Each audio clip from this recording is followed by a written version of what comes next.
Chapter 6. Miss Violet Valinka lives next to us. Violets are purple and Valencia oranges are, well, orange. Purple oranges are just plain unusual. And so is she. She's a big woman, about 6 feet tall, with the biggest hands I've ever seen. They're huge. I bet she could put a full-size basketball in each of her palms and still have room left over. If Miss V is, well, like a tree, then my mom is a twig next to her. I was about 2 years old when I first started hanging out at Miss V's house. Mom and Dad hardly left me with anybody at first, but sometimes their work schedules overlapped and they needed a third person to help out. Mom said Miss V was the first visitor when I came out from the hospital, the first person to pick me up like any other baby. Ooh, a lot of my parents' friends have been scared to touch me, but not Miss V. Miss V wears huge flowing dresses, must be miles of materials and those things, all in crazy colors, combinations. Bubble gum pink and fire engine red, with peachy sherbets with bright cinnamon and all shades of orange and purple, of course. She told me she makes the dresses by herself. I guess she has. I guess is. I guess she'd have to. I never seen anything like them in any store in the mall or in a hospital either. Mrs. V and Mom used to work together as nurses at the hospital. Miss Mom told me the children there had been crazy about her. She wore the same bright outfits in the premier ward, the kids' cancer ward, and the children's burn unit. Color brings life and hope to these children, she announced boldly, daring anybody to disagree. I guess nobody did. I remember sitting Mrs. V's porch that very first time. Mom and Dad looked concerned, but Miss V held me tightly and bounced me on her knees. She must have hidden a microphone under those flower clothes. She has one of those voices that can make anyone shut up, turn, and listen. Of course I'll watch Melody, she said with certainty. But Melody is, well, really special, Dad said hesitantly. All kids are special, Miss V had replied with an authority. But this one has hidden superpowers. I'd love to help her find them. We can't possibly pay you what this is worth to us, Dad began. Miss V had shrugged and said, smile, I appreciate it whenever you can give me. I appreciate whatever you can give me. Dad looked sheepishly. Well, I'll get the ramp finished this week. I just need to make one more trip to the lumberyard. Now that's a big help, Miss V had said with a nod. Melody can be a handful, Mom had warned. Miss V lifted me into the air. I've got big hands. We want her to reach her highest potential, Dad added. Oh, gag me, Miss V said, startling him. Don't get bogged down in those touchy feely words and phrase your read in books on disabled kids. Melody is a child who can learn and will learn if she sticks with me. Dad looked embarrassed, but then he grinned. Bring her back in 20 years. You have her back home by supper time.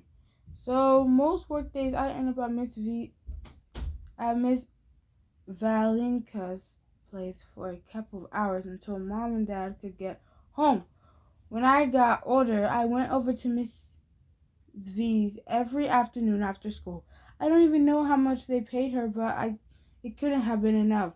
From the beginning, Miss Valinka gave me no sympathy. Instead of sitting me in a special little chair my parents had brought me, she plopped me on the back of the floor, plopped me on my back in the middle of the floor on a large soft quilt. The first time she did that, I looked up at her like she was crazy. I cried and I screeched. She ignored me, walked away, and flipped on her CD player. Loud marching band blared through the room. I liked it. Then she came back and put my favorite toy, a rubber monkey, a few inches from my head. I wanted that monkey. I squeaked. Then I, I, I wanted that monkey. It squeaked when you touched it, but it may as well have been a million miles away. I was on my back, stuck like a turtle. I screamed louder. Miss V sat down on the quilt. Turn over, Melody, she said quietly sometimes. She can make her voice really soft. Sometimes she can make her voice very soft. I was so shocked, I stopped yelling. I couldn't turn over. Didn't she know that? Was she nuts? She wiped my nose with a tissue. You can turn over yourself, Melody. I know you understand every word I say to you, and I know you can do this. Now roll. Actually, I never bothered to try very hard to roll anywhere. I'd fall off the sofa a couple times and it hurt. So I usually just waited for Mom and Dad to move me to a comfortable position. Look at how you're lying. You're already on your side, halfway there. Use all that screaming and hollering energy you got to take you to another position. Toss and turn you right over and concentrate. So I did. I strained. I reached. I tried so hard. I farted. Miss V cracked up. But slowly, I felt my body roll over to the right. And then unbelievably, plop! I was on my stomach. I was so proud of myself. I screeched. I was so proud of myself. I screeched. I told you so, Miss V said. Victory in her voice. Now go get that monkey. I knew better than to protest, so I reached for it. The monkey was only 2 inches from my hand. I tried to scoop, but my legs kept doing the opposite of what my head wanted them to do. I wiggled. I grabbed a fistful of quilt and pulled. The monkey got closer. You're a smart little cookie, Miss V told me. I gave the quilt another tug. Then finally, gradually, I had the monkey in my hand. I clutched it and it squeaked if it was glad to see me. I grinned and made it squeak again and again. After that workout, you must be hungry, she said. She fed me a vanilla milkshake first, then my vegetables and noodles. Miss Valenka always serves desserts first, and I always eat my food, the healthy part and the yummy part too. It's our secret. Miss V is the only person that lets me drink soda. Coke, Sprite, tentative treat. I love the noise tickling burp. Mom and Dad mostly give me milk and juice. Mellow Yellow is my favorite. Miss V even started calling me that. At first, at Miss V's house, I learned to scoot and then to crawl. I'd never win a baby crawl concert, but by the time I was 3, I had learned to get across the room. She made me figure out how to flip myself over from front to back and back to front again. She was tough on me, but she let me fall out of my she was tough on me. She let me fall out of my wheelchair onto pillows so I could learn how best to catch myself. Suppose someone forgets to fasten that seatbelt of yours, she said in that voice that sounded like she was chewing gravel. You know better you better know what to do or you'll bust your head wide open. I didn't want to bust my head, so we practiced. She'd send me back home, tell mom I had a good dinner and a good poop. I have no idea why my parents think that was so important. Then wink at me. I was I was like her secret. I was like her secret. Once, wait, once I started school, however, I discovered I had much bigger problems than just falling on my chair. I needed words. How was I supposed to learn anything if I couldn't talk? How was I supposed to answer questions or ask questions? I knew a lot of words, but I couldn't read a book. I had a million thoughts in my head, but I couldn't share them with anybody. On top of that, people didn't really expect a kid in age 5 to learn anyway. It was driving me crazy. I couldn't have been much more than 6 when Miss V figured out what I needed. One afternoon after school, after a snack of ice cream with caramel sauce, she flipped through channel, the cable channel, and stopped at a documentary about some guy named Stephen Hawking. Now I'm interested in almost anything that has a wheelchair in it. Duh. I even like Jerry Wheel's telethon. Turns out Stephen Hawking has something called ALS, and he can't walk or talk, and he's probably the smartest man in the world, and everybody knows it. That is so cool. I bet he gets really frustrated sometimes. After the show went off, I got really quiet. He's like you, sort of, isn't he? Miss V asked. I pointed to yes on my board and then pointed to no. I didn't follow you, she scratched her head. I pointed to need on my board, then to read. Need read. Need read. I know you can read lots of words, Melody, Miss V said. I pointed again. More. I could feel tears coming. More, more.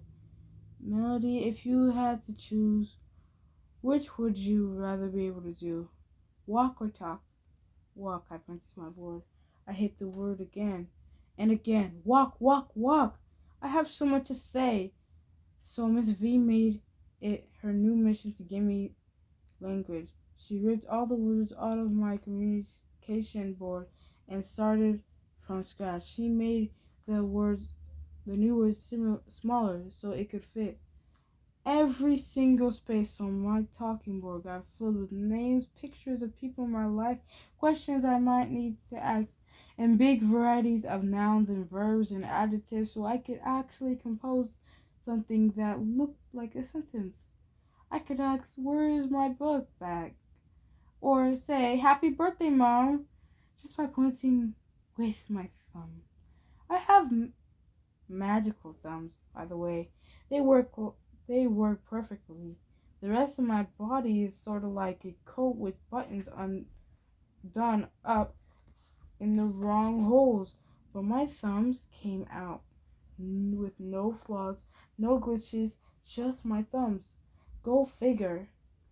Every time Miss V would add new words, I learned them quickly, used them in sentences, and was hungry for more. I want to read, so she made me flashcards, pink for nouns, blue for verbs, green for adjectives, piles and piles of words. I learned to read. Little words like fish and dish and swish. I like rhyming words. They're easy to remember. It's like buy one, get the rest free. Sales at the mall. I learned big words like caterpillar and mosquito and words that follow crazy rules like knock and gonk. I learned all the days of the week, months and years, all the planets, ocean and continents every day, every single day. I learned new words. I I stuck them in a glove. I stuck them in a glove. I stuck I stuck them in a glob, then up like they were Miss V's cherry cake. And she would stretch out the cards on the floor, position me on a big pillow so I could reach them, and I'd push the cards into sentences with my fist. It was like stringing the beads of a necklace together to make something really cool. I liked to make her laugh, so I put the words into wacky order sometimes. The blue fish will run away. He does not want to be dinner. She also taught me words for all the music I heard at home. I learned to tell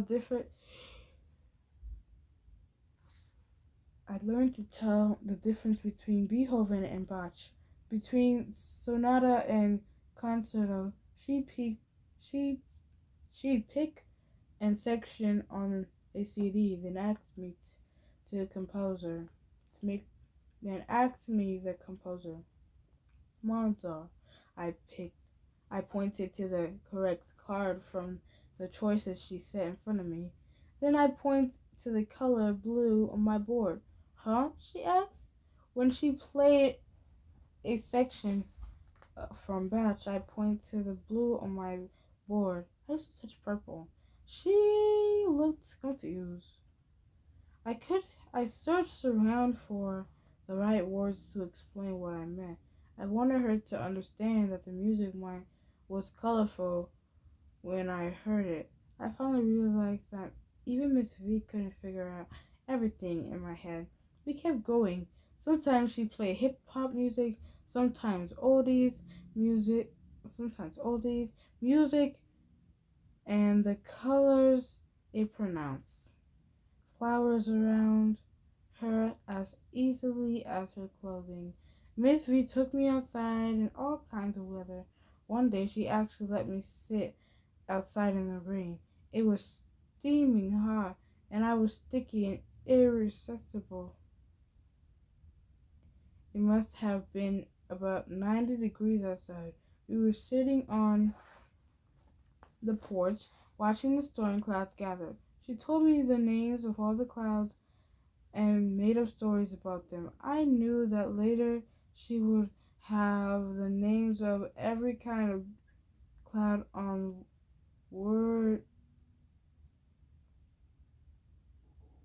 I knew later she would have the names of every kind of cloud on word cards for me. Big old Nimbus up there. He's black and powerful and can blow all the other clouds out of the sky. He wants to marry Miss Columbus Cloud, but she's too soft and pretty and to be bothered with such a scary guy. So he gets mad and makes storms, she told me. Finally, old numbers got his way and the rain came down around me, and Miss V. It rained so hard I couldn't see past the porch. The wind blew and the wet coldness of the rain splashed over us. It felt good. A small leak on Miss V's porch let out a few drops of rain on my head. I laughed out loud. Miss V gave me a funny look and then hopped up. You want to feel it all? She asked. I nodded my head. Yes, yes, yes. She rolled me down the road Dad had built, both of us getting wetter every second. She stopped when we got to the grass and we let the rain drench us. My hair, my clothes, and my eyes and arms and hands wet, wet, wet. It was awesome. The rain was warm, almost like bathwater. I laughed and laughed. Eventually, Miss V rolled me back up the ramp and into the house where she dried me off, changed my clothes, and gave me a cup of chocolate milk. She dried my chair. She tried off my chair, and by the time Dad came to pick me up, the rain had stopped, and everything was dry once more. I dreamed of chocolate clouds all night.